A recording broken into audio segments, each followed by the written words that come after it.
Hello everybody and welcome to Every Movie Ever. This is the show where of course we're reviewing every movie ever made. And today we're going to keep on with some movies about law and order. And of course we're here in front of the majestic United States Supreme Court. We flew all the way to Washington, D.C. to bring you this episode. And I want to start to you by talking to you about The Firm. The Firm was a big legal thriller from the 90s. You got your Tom Cruise, you got your Gene Hackman, real stellar class, based on a John Grisham novel. This was a very popular movie at the time, and one I had never seen. I sat down to watch it recently, and I had about so-so expectations, and I'm happy to tell you the movie slightly exceeded them. It's not a great movie, but it's a pretty good movie. Tom Cruise, while sometimes a problematic performer, is certainly charismatic enough to carry this thing. Gene Hackman makes a more than capable villain. There's some fun supporting characters. It maybe gets a little long in the tooth. And personally, in my legal thrillers, I enjoy there to be a little bit more, I don't know, law or court stuff in it, whereas this one's a lot more kind of like running around and finding papers that are going to, you know, indict somebody kind of a deal. It's pretty good, though. It's a good movie, a good time. 3.5 stars. Coming hot off the heels of The Firm, I thought I'd keep this ball rolling and try watching Presumed Innocent, starring Harrison Ford. Harrison Ford is as an actor whose work I typically enjoy, and only recently I started getting into his, non-genres, non-Star Wars, his non-Indiana Jones sort of 80s and 90s movies, your Clear and Present Danger type things. From when he was like the top box office draw in the world. One of those was Presumed Innocent. This is another legal thriller, where a legal thriller essentially seems to mean that the main character is a lawyer. Harrison Ford's a lawyer. He becomes wrapped up in a case about the murder of a female colleague, whom he eventually becomes one of the suspects for. So he needs to show his innocence. There's a bunch of sex stuff in this one. Raul Julia shows up eventually to be Harrison Ford's attorney for the case that's developing. He's real good. Overall, though, this movie just isn't electric in any way. None of it really works very well for me, which, it just doesn't fire. It doesn't fire. So I'm going to give it just 2 stars. All right, 3 movies into this theme, and I'm already going to start stretching the theme a little bit. So we can talk about a movie called Night Riders. Now, this is not the 80s TV show about the talking car, nor is it in any way related to the 80s TV show about the talking car. This is a movie, listen, this is a movie that when I saw it to watch it, I said to myself, this looks real stupid. And in some ways, it's kind of stupid. This is a movie from director George Romero, who's best known for Night of the Living Dead, Dawn of the Dead, Day of the Dead, the various Of the Dead movies, and several other horror movies like Creepshow or Monkey Shines. This isn't a horror movie, though. This is a movie about a bunch of dudes, led by Ed Harris, who are motorcycle guys who are obsessed, I guess, with the Renaissance or the Middle Ages, so that they're motorcycle guys who have like a Ren fair where they dress up in suits of armor and ride around on their motorcycles, and they joust against each other, but there's also, they take it super seriously, so like Ed Harris is their king, and the king can be challenged, and it's all very, it's odd, but really engaging. This is a movie I really enjoyed. Like I said a couple times, Ed Harris is the star of this thing, mostly filled with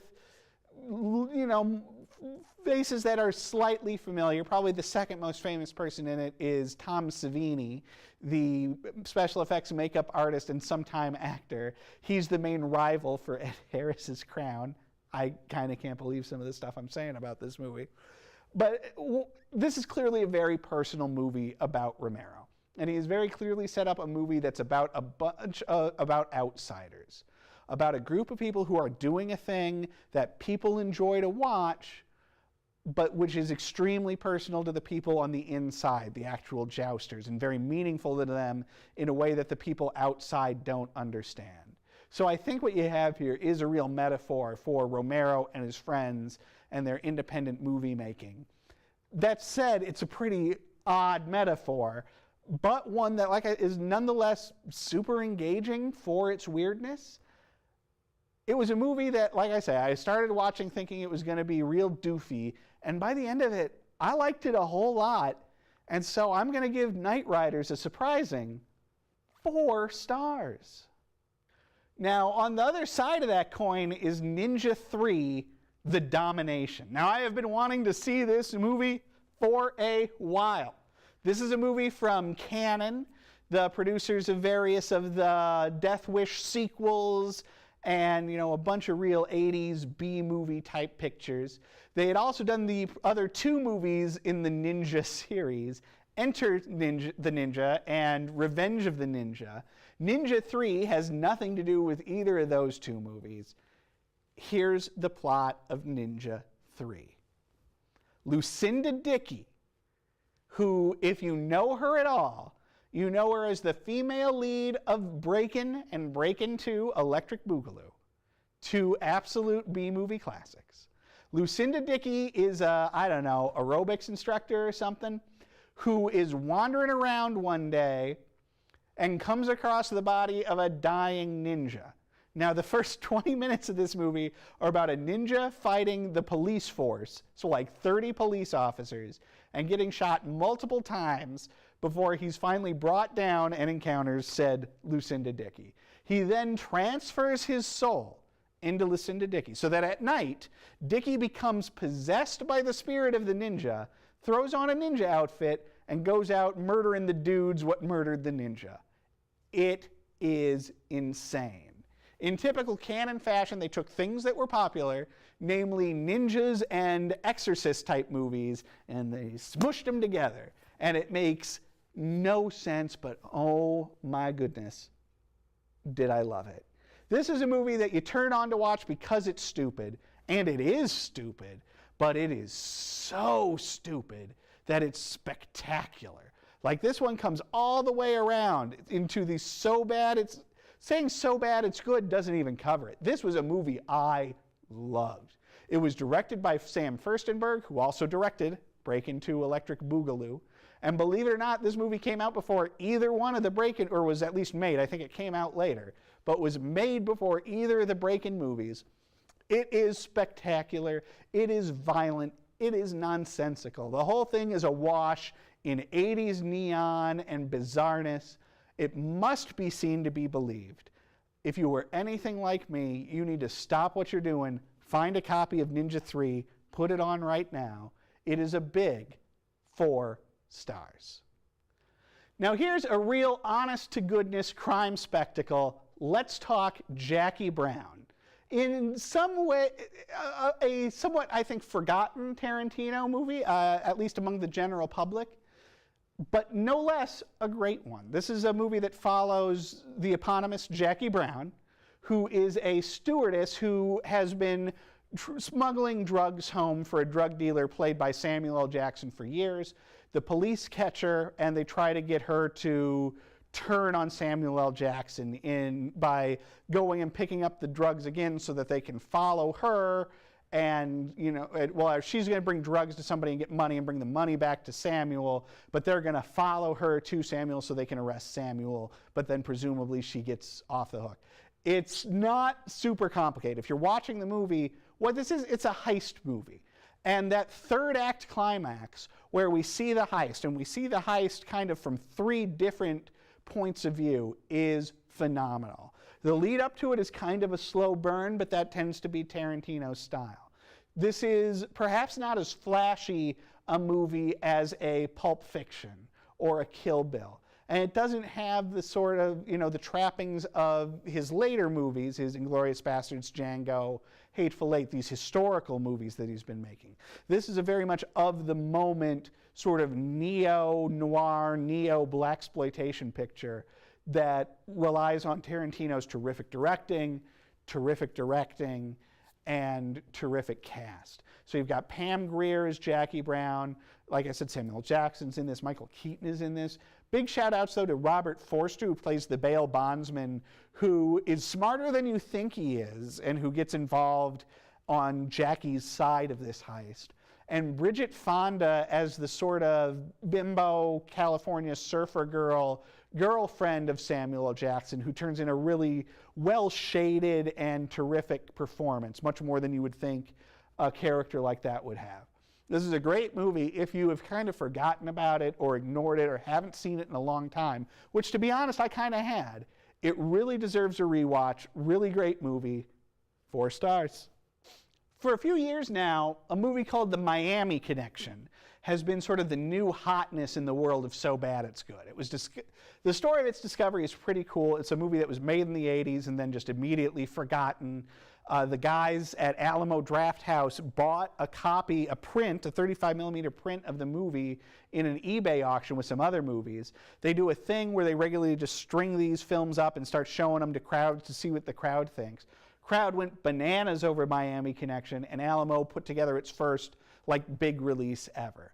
It's a movie about a team of karate guys / rock band who get involved in some sort of a Miami drug deal. It's written and directed by and starring a guy named Y.K. Kim, and it didn't do it for me. I get it to a certain extent, but So Bad It's Good, I think in particular, is subjective. And I get why a lot of people loved this movie, but for me, it's not the second coming of The Room. It is not, a Manos or even a Ninja 3 for me. So for me, it ends up being, kind of a funny movie to watch, but not one that's so bad that I would revisit it again or that I'm fascinated by it. And that might be just because of the hype it had accumulated, because, listen, there are some moments in this that are nut bars. But to be honest with you, I can only give it 2.5 stars. Now, several episodes back, I think earlier on in the show, if you go back and look, I did a review for Ghost in the Shell, the seminal 90s anime feature about a futuristic cyborg lady cop. And I didn't love it. But I was intrigued by this summer's live-action remake starring Scarlett Johansson. I had wondered if this live-action remake would because I've had a bad history with anime. I get it. And I understand why people love it, but it's just never connected for me. I've yet to see that anime feature that is the breakout one for me personally. So I thought maybe this live action one, while it wouldn't be great, I would kind of I certainly like Scarlett Johansson. The trailers looked cool, and that's the thing that this movie has. This movie has 2 things. It has Scarlett Johansson, and it looks super cool, but it has nothing else.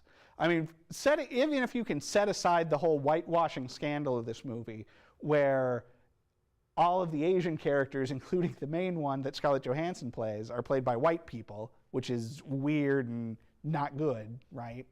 The movie itself just never gels into anything. It's all style over substance, but not even the sort of out there style of a Fifth Element.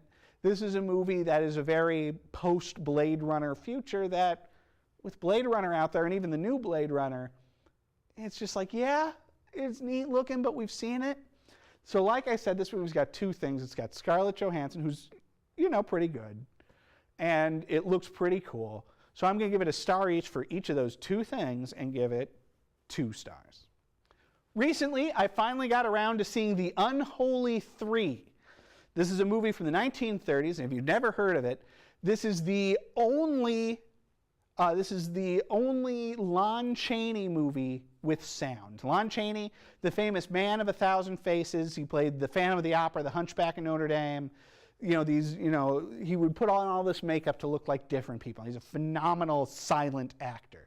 He made all of 1 sound picture before he died, and it was The Unholy 3, which is actually a remake of a movie he had done as a silent picture about 5-10 years earlier. In The Unholy 3, Lon Chaney is the ringleader of a gang that includes a super tall dude and an actual little person who rob banks, or actually they rob rich people, I think, because here's the deal. Lon Chaney sets up a pet store, and then he puts on a bunch, inside the context of the movie, as a criminal, he puts on a bunch of makeup to look like a grandma. The little person plays a baby, and then the big guy is just a big guy. And they run a pet store. Rich people come into the pet store. They buy like a parrot or whatever that Lon Chaney uses ventriloquism, because he's also a ventriloquist in this movie. He uses ventriloquism to make it seem like the parrot talks. When the people get home and the parrot don't talk, they call to complain, and then they go over to check out the parrot, but while they're checking out the parrot, they rob the place. It's a pretty good movie. It's a pretty good movie. It's a lot of fun to see Chaney speak. And the big selling point for this movie was that he was the man of 1,000 faces, and he still is. Now he's also the man of 1,000 voices. And Chaney does a bunch of voices in this movie, whether it's the parrot or his old lady voice, or he does have a regular ventriloquist dummy earlier in the movie. And he pulls it off. This is a really good movie. Now, the original Unholy 3 had been directed by Todd Browning. And the guy who directed this one, Jack Conway, is no Todd Browning. Todd Browning, he directed the original Bela Lugosi Dracula, the movie Freaks. He has a very sort of murky, gothic directing style. And Jack Conway's style is a little bit more straightforward. I didn't mind it, though. Now, I haven't seen the original Unholy 3, but I liked this version a lot because of the sound stuff. You know, Chaney as a performer is smart enough to play with sound at a time when sound in the movies was still a new thing. Right, and so this was still exciting for audiences. As it stands today, it's still a really fun movie to watch, and I have a hard time believing that the silent version would be better.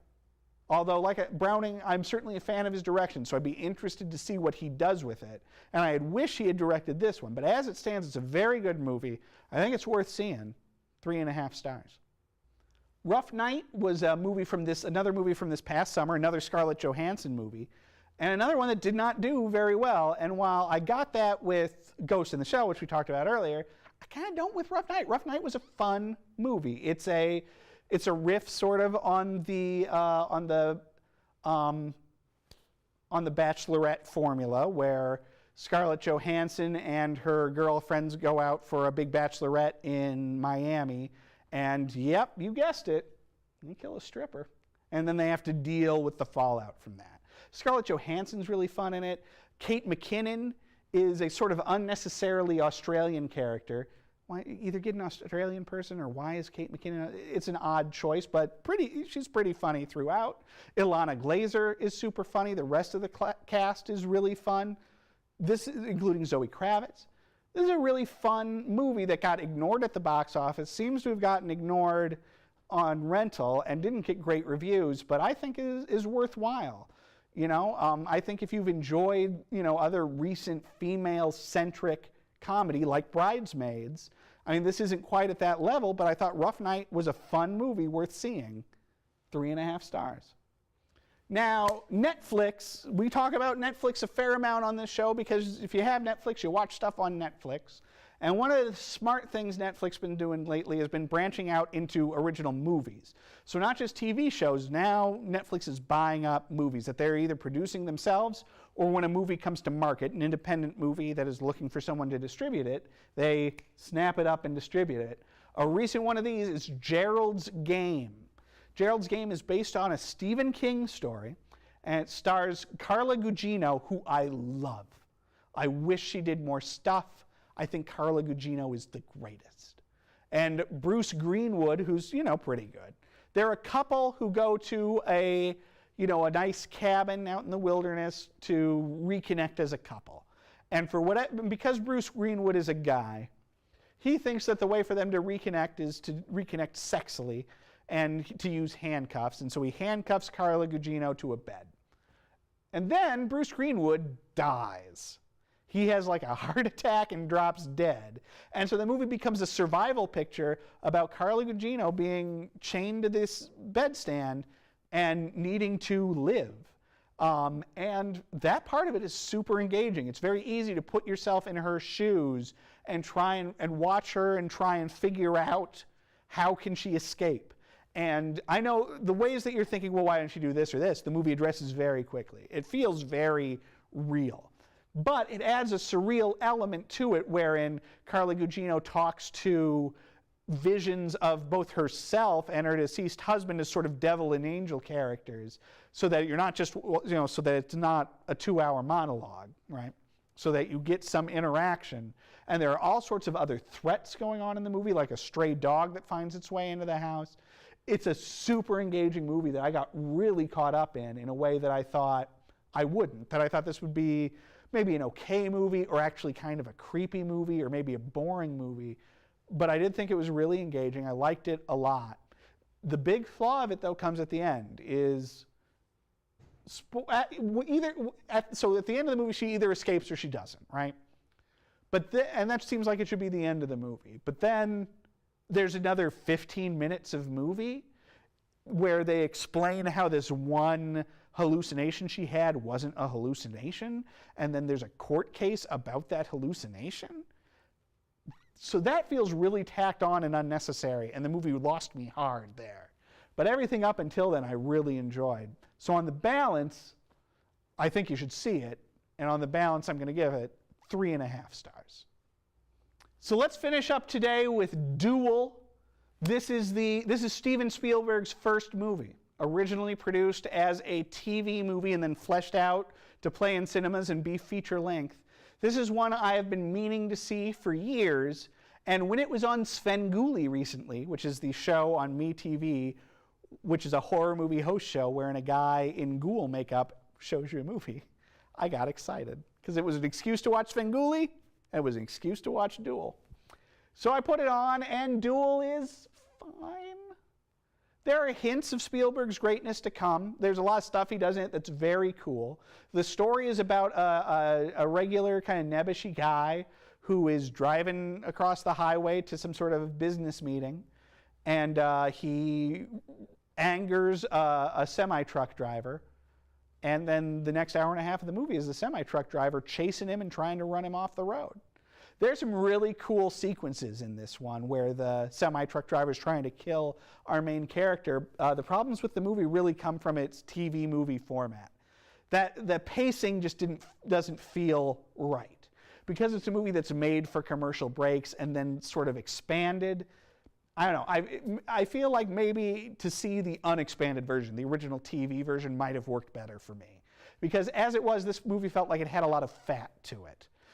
There's also a number of slow burn, kind of Tarantino-esque sequences of tension that didn't really work for me. A lot of that has to do with that I didn't identify with the main character.